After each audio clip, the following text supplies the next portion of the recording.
Hi YouTube, this is my 10-digit PIN code protected doorway, and in order for the door to work you need to enter all 10 digits in the exact right order.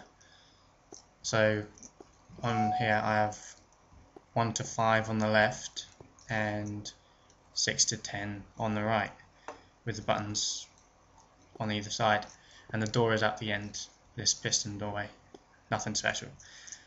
So I've written my PIN code behind me because I wouldn't remember it.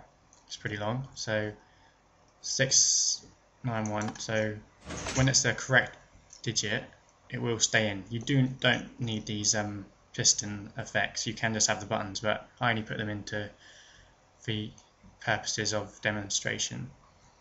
So it says 691. So I'm going to press 6 in the wrong digit just to show you that it goes in, but then they reset. And the same with if you just press another wrong digit, it won't stay in. So it's got to be the correct digit. So 6 9 1, and you see they all are staying in because they're all correct. And 10 2 5, 10 2 5, 4 8 7 3, 4 8 7 3, and as the doors open. So any other way you enter those buttons and it won't open whatsoever. It has to be that exact order. So there's no one is going to be able to break in unless you have these pistons here showing you when you have the correct button entered. Then they'll take a long time just to figure it out, constantly entering, trying to figure it out. But so this is a circuit. It does look quite complicated, but as I said, you don't need the pistons. So all these lines here, all these mess of bricks, they're not even needed. That's just making it look a lot more complicated. That's just for the piston effect. So all that the circuit is this along here. And so basically what we have is a bunch of memory loops. So there's one loop there and another one, and then all the way up. So one memory loop you can't have that one on if that's set to off. I'll just show you. So basically I've just turned that one off, so it's gone and sprung all the way up to the end, all of them off. So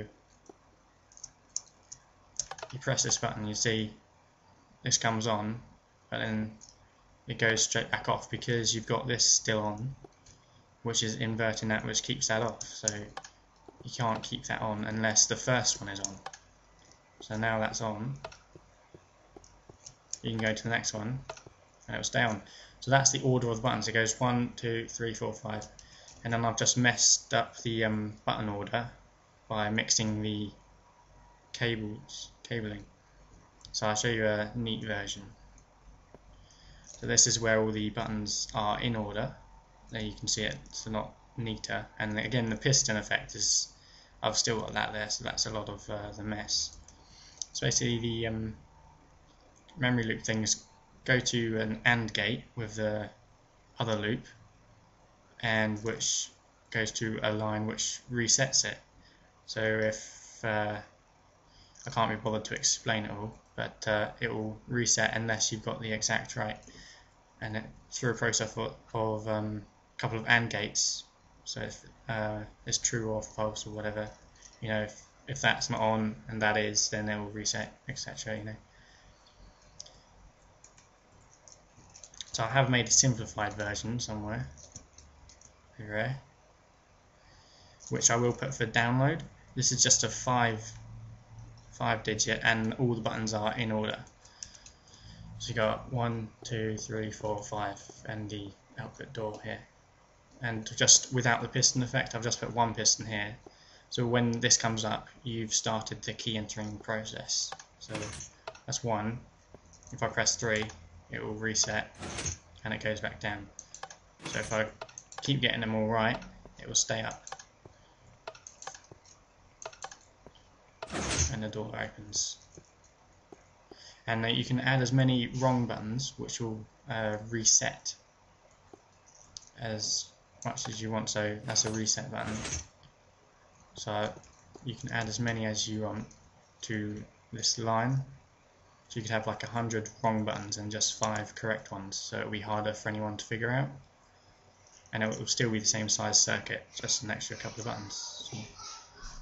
So I'm going to put this up for download, and I've put a few labels and things. So this is a first button input, there's a second one, and so forth. And all you need to do to mix the buttons up is cross these lines over to the different buttons, and then make sure you remember which ones you've rigged it up to.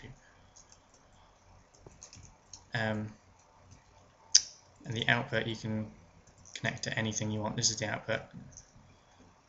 You can connect up to as much or as little, or to whatever mechanism you want, really. And I did try and make a simple tutorial, but it's quite hard for me to work on it and know what I'm doing, because it's quite a lot to remember.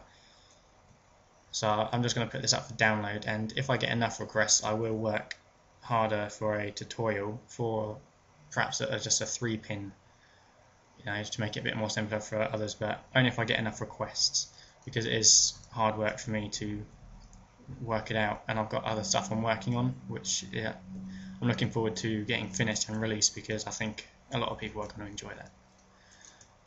So yeah, if you like the pin code and want me to create a tutorial, then leave a comment, and also definitely like it, because this has taken me a lot of time to figure out. On my other video with the temple I made, that the pin code for that was only 3-pin, but I found it had a few problems with it, so I had to fix that, which has resulted in a lot bigger circuit setup and a lot of time thinking how it's done. So I'd appreciate it if you did like it and leave a comment. So I'll just show you this one. All the buttons are in order. So it's closing now. That's closed. So 1, 2, 3, 4, 5, 6, 7. There is a delay from the piston because it's a long way down. And then the last one, and the door's open. So all you need to do to have that is mix up the cables and to the different buttons, and make sure you remember what order it is. But it's got to be from, this is 1, so that's got to be your first entry, the button that links to this, and then the second is here, and all the way up to 10. So as long as it's input 1 to 10 in this circuit, then it's going to work. But you can't mix up this connection. You can't be pressing a button that's going to turn something on here, because it won't turn that on unless all these have been turned on first. That's basically how it works, and I will go into further detail, as I said, if I get enough requests. So if you want to subscribe or like, I'm going to have some new content coming out soon, hopefully, when I get my free time to work on it. But it's not going to be complicated like this. I will be trying to make simple stuff, which is easy and fun for people to use and understand. So yeah, so thanks for watching.